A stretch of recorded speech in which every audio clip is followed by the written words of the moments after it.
Excuse me, എനിക്ക് ഒന്ന് രണ്ട് സാധനങ്ങളൂടെ എടുക്കാനുണ്ട്. അത് കഴിഞ്ഞ് ബില്ലടിച്ചാൽ മതി. Okay madam. ആ.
മതി, ഇത്രയും മതി. ഇത്രയും കുറച്ച് സാധനങ്ങൾ വാങ്ങാനാണോ താൻ എന്നെ കൂടി മെനക്കെടുത്തിയത്? ഇത്രയും സാധനങ്ങൾ വാങ്ങാനല്ല മെനക്കെടുത്തിയത്, എന്റെ കൂടെ അല്പനേരം ചെലവഴിക്കാൻ വേണ്ടിയാ. എന്തായാലും ഇറങ്ങി. ഇനി കുറച്ചു നേരം കഴിഞ്ഞു പോ. നമുക്ക് എവിടെയെങ്കിലും പോയി സ്വസ്ഥമായിട്ട് കുറച്ചേരം സംസാരിച്ചിരിക്കാം. ഞാൻ തനിക്ക് വേണ്ടി സമയം കണ്ടെത്തുന്നില്ല എന്നുള്ളതാണല്ലോ തന്റെ പരാതി. ആ പരാതി ഇന്നങ്ങ് മാറ്റിയേക്കാം. എന്നാൽ അങ്ങനെ ആയിക്കോട്ടെ. എവിടെ പോവാം? ബീച്ചിൽ ഈ സമയത്ത് ഭയങ്കര വെയിലായിരിക്കും. പിന്നെ പബ്ലിക്കായിട്ട് ഒരിടത്തേക്കും പോകണ്ട. നല്ല പ്രൈവസി കിട്ടുന്ന ഏതെങ്കിലും സ്ഥലത്ത് വേണം പോകാൻ. നമുക്കൊരു കാര്യം ചെയ്യാം. ഏതെങ്കിലും നല്ലൊരു ഹോട്ടലിൽ റൂം എടുക്കാം.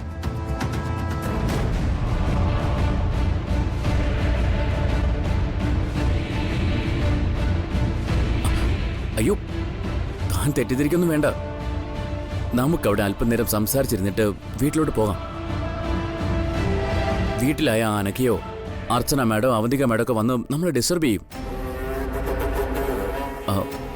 ആദ്യം ആയതുകൊണ്ടാ തനിക്ക് ടെൻഷൻ. ഒരു കുഴപ്പം ഉണ്ടാവില്ല. എന്താ, തനിക്കെന്നെ വിശ്വാസമില്ലേ?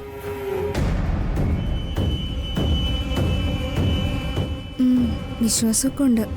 എന്നാലും ഒരെന്നാലും ഇല്ല. താൻ പോയി ഈ സാധനങ്ങളൊക്കെ ബില്ലടിക്ക്. ചെല്ല്. ചെല്ലടോ.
തനിക്കിപ്പോഴും ടെൻഷനാണോ?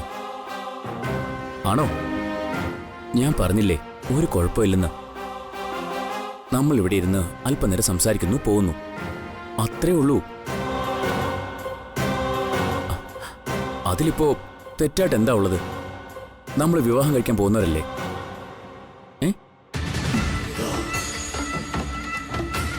ഇനിയും തനിക്കെന്നെ വിശ്വാസം വരുന്നില്ലെങ്കിൽ നമുക്ക് പോവാം.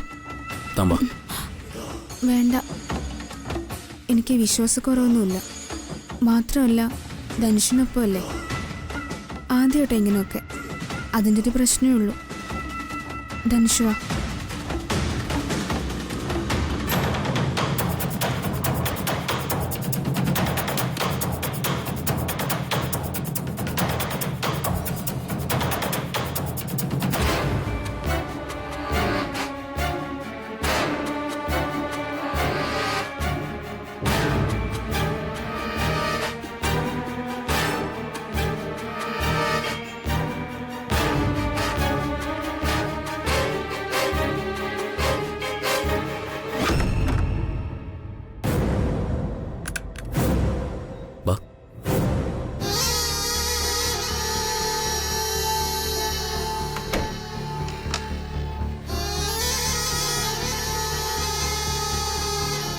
നല്ല റൂം.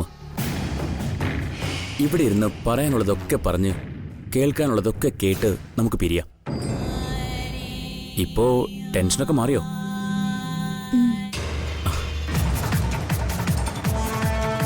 പിന്നെ ഇവിടെ വന്നിരിക്കെ പറയട്ടെ.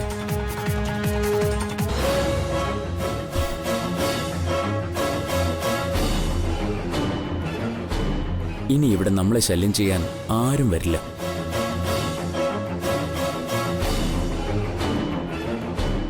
എനിക്ക് തന്നോട് ഒരുപാട് കാര്യങ്ങൾ പറയാനുണ്ട്. അതിലാദ്യത്തെ കാര്യം പറയാം.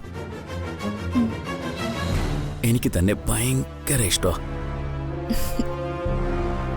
ഇഷ്ടമെന്ന് പറഞ്ഞാ ഭ്രാന്ത്. ഇഷ്ടം കൊണ്ടുള്ള ഭ്രാന്ത്. അതെന്താ ധനുഷ് എന്നെ ഇത്രയും സ്നേഹിക്കാൻ കാരണം? ആ കാരണമൊന്നും അറിയില്ല. എനിക്ക് വല്ലാത്ത ഇഷ്ടമാണ് ഇയാളോട്. ചില കാര്യങ്ങൾക്ക് കാരണമില്ലല്ലോ. അതുപോലെ തന്നെയാ ഇതും. തനിക്കും എന്നെ ഇഷ്ടമല്ലേ? അതേ ഭ്രാന്ത് എനിക്കും ഉണ്ട്. എനിക്ക് ധനുഷിന് ഭയങ്കര ഇഷ്ടമാണ്.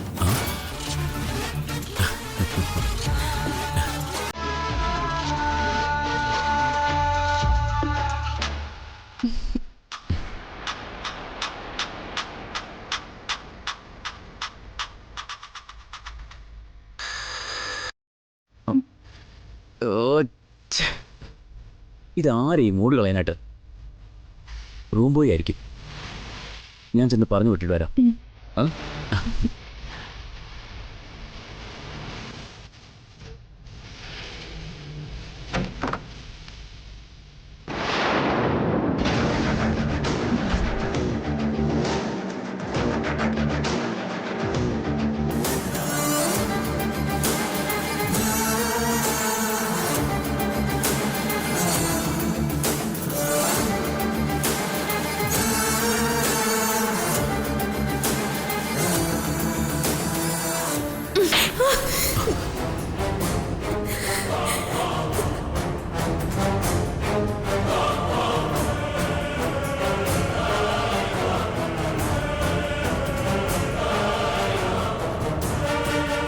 ഇങ്ങനൊരു സാഹചര്യത്തിൽ ഇവനോടൊപ്പം നിന്നെ കണ്ട അടിക്കുമെന്ന് ഞാൻ അന്നേ പറഞ്ഞതാ.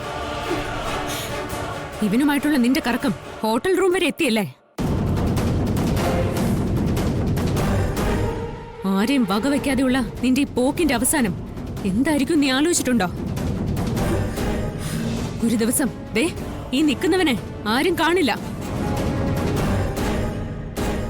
നിനക്ക് സംഭവിച്ചതോർത്ത് നിനക്കൊന്ന് അലറിക്കറിയാൻ മാത്രമേ സാധിക്കൂ. ആ അലർച്ച ചെന്ന് നിൽക്കുന്നതേ ഏതെങ്കിലും ഒരു ഭ്രാന്താശുപത്രിയുടെ സെല്ലിലായിരിക്കും. ഇവൻ ഇപ്പോഴും ഇതുപോലെ തന്നെ ഉണ്ടാവും. ഇവിടെയല്ല, ഇതുപോലെ തന്നെ വേറൊരു നാട്ടില്. നിന്നെ പോലെ മറ്റൊരു പെൺകുട്ടിയുടെ അടുത്ത്. ഇനിയും ഇതുപോലെ എന്തെങ്കിലും ആവർത്തിച്ചാ ഇപ്പൊ നടന്നതൊക്കെ ഞാനും ഇനിയും ആവർത്തിക്കും.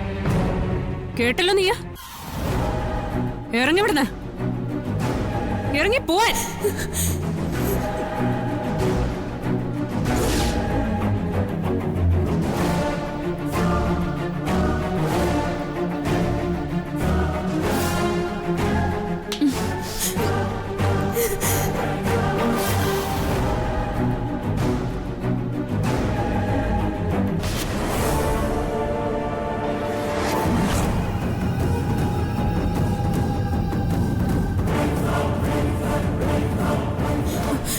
ഇത് കണ്ടെടുത്തി. ഞാനും ധനുഷും കൂടെ കുറച്ചു സമയം സംസാരിക്കാന്ന് കരുതി വന്നതിന് ഇവർക്ക് എന്താ കുഴപ്പം? ഞങ്ങൾക്ക് ഒരുമിച്ചൊരു മുറിയിൽ ഇരുന്നൂടെ? ഞങ്ങൾ എവിടെ ഒരുമിച്ചിരുന്നാലും അതിനിടയിലേക്ക് ഇവര് കയറി വരും ശല്യപ്പെടുത്താനായിട്ട്. എടുത്ത് ഇവരോടൊന്ന് പറയും ഞങ്ങളുടെ കാര്യത്തിൽ ഇടപെടരുതെന്ന്.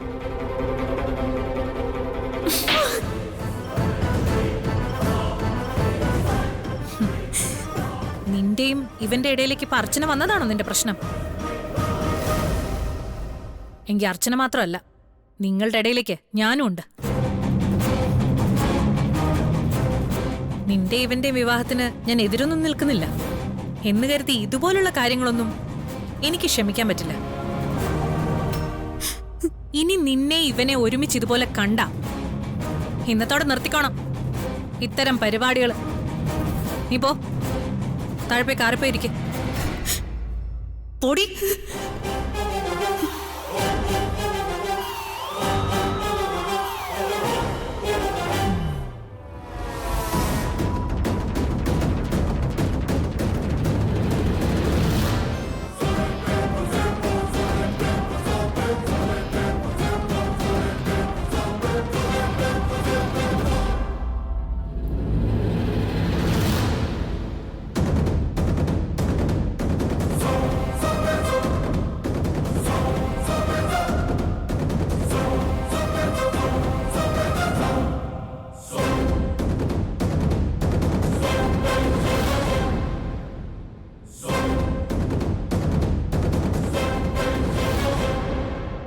എന്റെ ഭർത്താവ് ഒരു സ്ത്രീലമ്പടനാണെന്ന് അറിയുന്നത് എനിക്ക് വലിയ വിഷമമുണ്ടാക്കുന്ന കാര്യ. എന്നോട് കുറെ നാളായിട്ട് നീ കാണിക്കുന്ന അകൽച്ച എന്ത് കാരണം കൊണ്ടായാലും എനിക്കത് സഹിക്കാൻ പറ്റുന്ന കാര്യമല്ല. അങ്ങനെ എന്നോടൊപ്പം സമയം ചെലവഴിക്കാൻ പറ്റാത്ത നീ മറ്റാരുമായിട്ടും ചെലവഴിക്കണ്ട.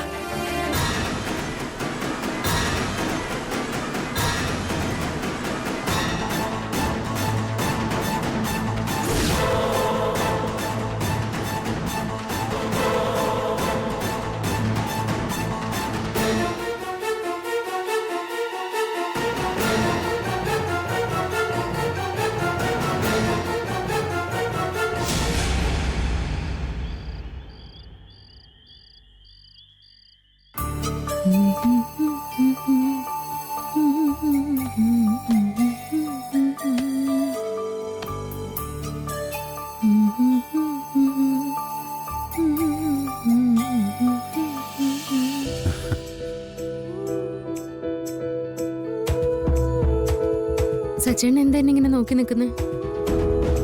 എത്ര ദിവസങ്ങൾക്ക് ശേഷം തന്റെ ഒരു മൂളിപ്പാട്ടെങ്കിലും കേൾക്കുന്നത്. അത് ഞാൻ കൗതുകത്തോടെ നോക്കായിരുന്നു. സമാധാനമായി, ചിരിക്കുകയും ചെയ്തു. ആ, അതൊക്കെ പോട്ടെ. ഇനി ഈ സന്തോഷത്തിന്റെ കാര്യം കൂടി പറഞ്ഞാ ഞാൻ കൂടി ഒന്ന് സന്തോഷിച്ചാനെ. കാരണമുണ്ട്. അതറിയുമ്പോ സച്ചേട്ടന് സന്തോഷാവും. ആഹാ, അത് പറയുന്നതിന് മുമ്പേ സച്ചേട്ടന് ഇഷ്ടപ്പെട്ട അത്രയും വിശ്വാസമുള്ള ദേവി ആരാന്ന് പറയും. ദേവിയോ? അതെ, ഏത് കാര്യം പ്രാർത്ഥിച്ചാലും നടത്തി തരുമെന്ന് വിശ്വാസമുള്ളൊരു ദേവി. ആ, അതിപ്പോ എനിക്ക് ഏറ്റവും വിശ്വാസമുള്ളത് ദുർഗാദേവിയാ. അല്ല, അതെപ്പോ അങ്ങനെ ചോദിക്കാൻ? സച്ചേട്ടൻ ഈ ദുർഗാദേവിയെ കണ്ടിട്ടുണ്ടോ എപ്പോഴെങ്കിലും? എന്ത്? താൻ എന്തൊക്കെയാ ചോദിക്കുന്നേ? എടോ, അതെങ്ങനെ കാണാൻ പറ്റും?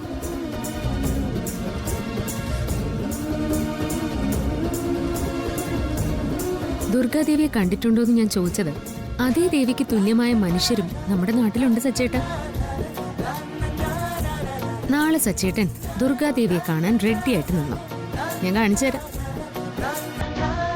സച്ചേട്ടൻ മാത്രമല്ല, നാളെ ഇവിടെ എല്ലാവരും കാണും. എടോ, താനെന്താന്ന് വെച്ചാ കാര്യം തെളിച്ചോടാ. നാളെ അവള് വരുന്നുണ്ട്.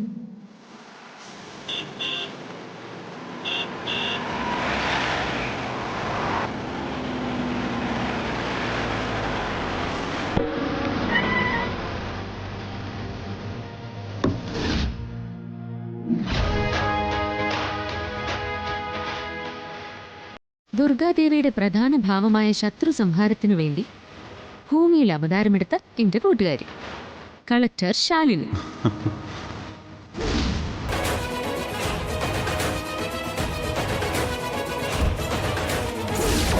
തിന്മയുടെ മേൽ നന്മയുടെ ശക്തിയെ പ്രതിനിധീകരിക്കുന്നവർ.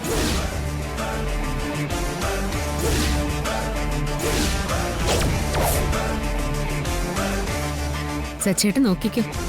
ധനുഷ് എന്ന ക്രിമിനൽ ഉറക്കത്തിലും ഉണർന്നിരിക്കുമ്പോഴും കാണുന്ന സ്വപ്നമായ ഇപ്പോഴത്തെ ആഗ്രഹം എങ്ങനെ അവസാനിക്കാൻ പോകുന്നതെന്ന്. ധനുഷ് സ്നേഹ വിവാഹം, എല്ലാവരും കാണാൻ കാത്തിരിക്കുന്ന ആ മാംഗല്യം. അർച്ചനയൊന്ന് വഴിതിരിച്ചു വിടാൻ പോവാ നാളെ.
കളക്ടറല്ലേ? അതെ. മാഡം എന്താ ഇവിടെ? ഞാൻ എൻ്റെ ഒരു ഫ്രണ്ടിനെ കാണാൻ ഇറങ്ങിയത്. ഫ്രണ്ടോ? ഇവിടെയോ? ഇവിടെ എങ്ങനെ മാഡത്തിന്റെ ഒരു ഫ്രണ്ട് സ്നേഹയാണോ?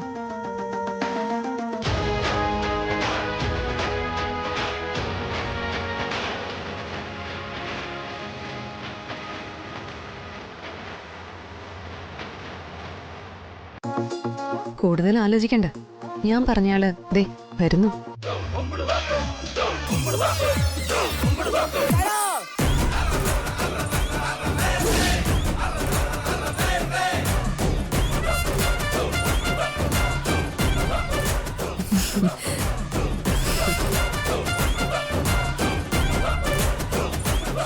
എത്ര നാളായി കണ്ടിട്ട്. എന്തൊക്കെയുണ്ട് വിശേഷം? ഞാൻ നിന്നോട് ഫോൺ പറഞ്ഞില്ലേ, അതൊക്കെ തന്നെയാ വിശേഷം. അല്ല, ഇത് സച്ചേട്ടന്റെ ഏട്ടന്റെ ഭാര്യ. മുറപ്രകാരം പറഞ്ഞ ഏട്ടത്തിയ. എന്താ പേര്? അവന്തിക. ഓ, ഇതാണോ ഈ ഫോണിൽ പറഞ്ഞ ആള്? ഇത് തന്നെയാ. നീ പറഞ്ഞ കഥകളൊക്കെ കേട്ടപ്പോ മുതല് ഈ മുതലിനെ ഒന്ന് നേരിട്ട് കാണണമെന്ന് കരുതിയതാ.